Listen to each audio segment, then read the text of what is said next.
Hey guys, so let's be really serious and really honest about the expected value from this box. People are hyping it up still.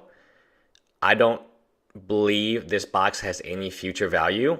What booster pack that is available in Barnes& and Nobles, supermarkets, Target, Walmart has ever retained its value? None. Not even the foil packs. They were always on discount in Kmart because no one wanted them. So it's not the price point, and we'll get to the price point eventually. Remember, I said Amazon is going to eat the local game stores' lunch? It's already starting. So we have the cheapest price you can possibly get, 20% off. You can get a box for $143.57 if you buy, I think, four. Amazon Prime. So free shipping.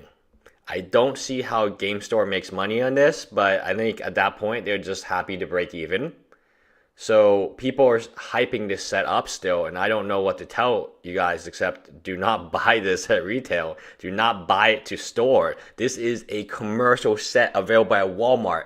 There has never been any historical data to support that if it's available in Walmart, even though it's cheaper at your local game store, even though the Walmart prices may not be as aggressive as they are now, I mean, it's almost Black Friday. You gotta figure Walmart cuts prices in half.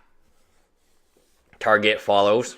Target already has a 25% off discount today. So, what you have to understand is where everyone's coming from. I haven't invested in these boxes. I've had many people say, hey, buy my Born of the Gods boxes for 70 and I'll sell you my distribution of Iconic Masters. Luckily, I turned it down. I mean, they were pretty aggressive and I understand why. Iconic Masters is not a winning box for them. And that's crazy given the fact that MSRP is $240 and a box costs $140. There should be $100 in margin in that. Maybe this is the box to end all boxes. Assuming that Walmart carries these, quote, draft packs, and Walmart always has sales. Walgreens always has sales. Like, it's not when, it's not an if, it's a how often is the sale.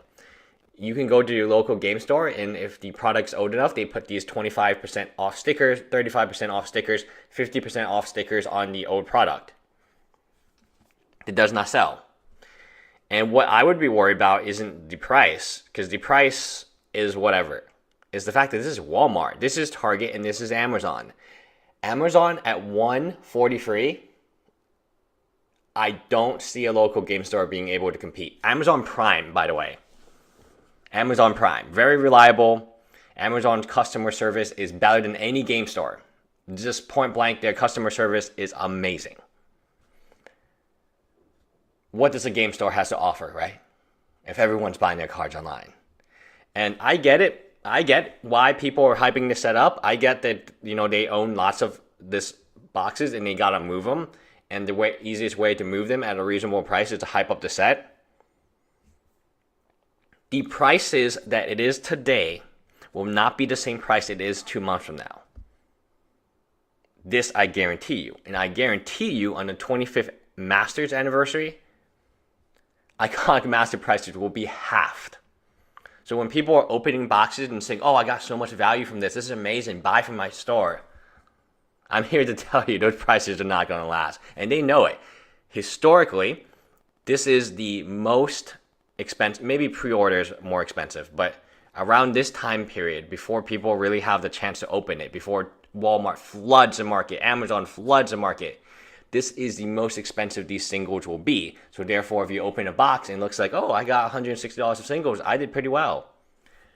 I'm here to tell you, your $160 of singles, first of all, it's never worth that much because you have to buy list it out, right?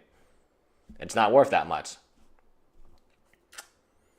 Even if you sold on a TCG player and all this stuff, are you the lowest price? Because if you're the lowest price, these are not the lowest prices people are quoting when they're opening boxes.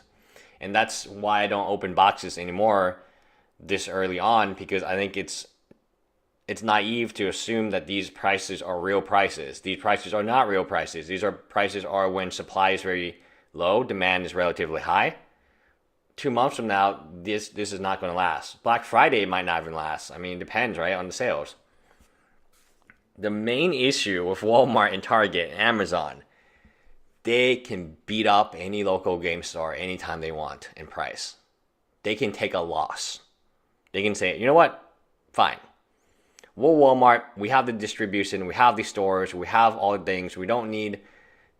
Let's just knock them on price. Let's force Wizard of the Coast to give us a really, really good price, better than local game stores. And I guarantee you they have a better price because they have more pressure. What can your local game store say to Wizard of the Coast to get them to bring down the price of a box? Nothing. What can, because they're not afraid. Oh, we lost a local game store. Great. Okay. They bankrupt every day. Who cares? Walmart. If they lose Walmart, they're not losing one Walmart. They're losing hundreds, if not, I don't even know how many Walmarts. I assume there's 1,000 Walmarts. They lose one Target. They don't just lose that single Target. They're going to lose all of them in a chain. In this supermarket in Michigan, they're going to lose all 200 of them. Amazon, I mean, geez, like how much product do they move on Amazon? Like with the Hasbro and the Toys. Each of these companies can go to a negotiation table and say, hey, we don't like this. We need you to give your local game stores a really bad price, and we need you to give us a really good price because we're going to sell, and we're going to bankrupt them.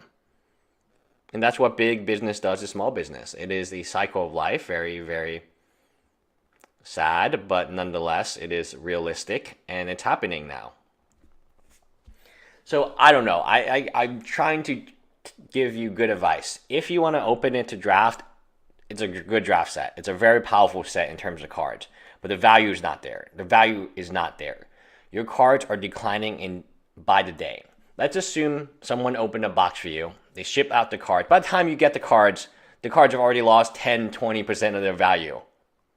Right? Assuming they got shipped after Thanksgiving or, I don't know, it took some time. People are not buying these cards. Just point blank and tell you, people are not buying these cards at this time because everyone knows that it's not the best time to buy cards. It's the best time to wait. The main issue I have with people saying this is a good speculation is there's no historical evidence, there's no data that whenever something gets into Walmart, like a conspiracy or something, a specialty item or a commander deck or something, Walmart is a great equalizer for casual players. They don't, you know how stores, hey, this commander deck let's go to charge double MSRP for this commander deck. Walmart doesn't do that because they don't care. Walmart does not care. And eventually, if given the master sets, if given from the vault, I would not be surprised if Walmart had its own F&M promos and stores were not giving them because that's how it's going to be. And this is because people don't support their local game stores. This is the logical conclusion of what Wizards of the Coast believes will make them the most money. And before you criticize them and say, oh, local game store this, local game store that, this is a huge decision. They didn't make it without data. They made the decision and said, hey, we're selling a ton of...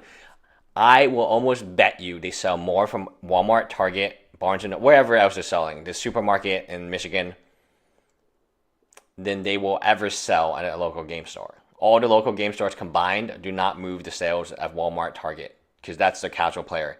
If you ask where's the other 8-9 million players that are missing, they're probably casual players buying these things. I mean, the product looks different, right? This is not the same product, right? It's not like they're selling boxes and they're selling, quote, draft sets, which makes it easier for these people to buy because maybe they're casual and they just hear about Magic and they want to play old school Magic or older Magic cards. My point is, I would be scared if I was holding a lot of iconic masters because you have no idea when the floodgates have already opened. You have no idea how much Walmart's getting. And Walmart can always compete with price with you. Amazon can always beat you down in price because they're willing to take a loss. They can take a huge loss on some items to get you to buy other items. Okay, so we sold you Iconic Masters for $143 a box, but you also bought this box of Born of the Gods for $70. Okay, Good deal. And more importantly, it's not just the price that they can take a loss. They can force Wizards of the Coast to sell them iconic masters at $100 a box, at $50 a box, even at $10 a box. Because, hey, Wizards of the Coast, you don't want to do that? We're going to pull Monopoly. We will pull Hasbro. You know how Amazon has like its own version of everything, and so does Walmart, and so does Target? Yeah, I could see them getting into toys. That's a very lucrative market. Like Amazon Essentials, like how they sell me batteries now. Like they sell me batteries, and it's like as good as like Energizer battery. It's even better in my opinion. They sell me snack foods, the Happy Belly snack food. They literally have really good brands that I trust, and so Amazon brands. So if Amazon made like really cool board games or had its own like toy company, I would probably buy toys from them because they have good quality. They deliver high quality next day and at affordable prices. Anyway, that's it. Bye, guys.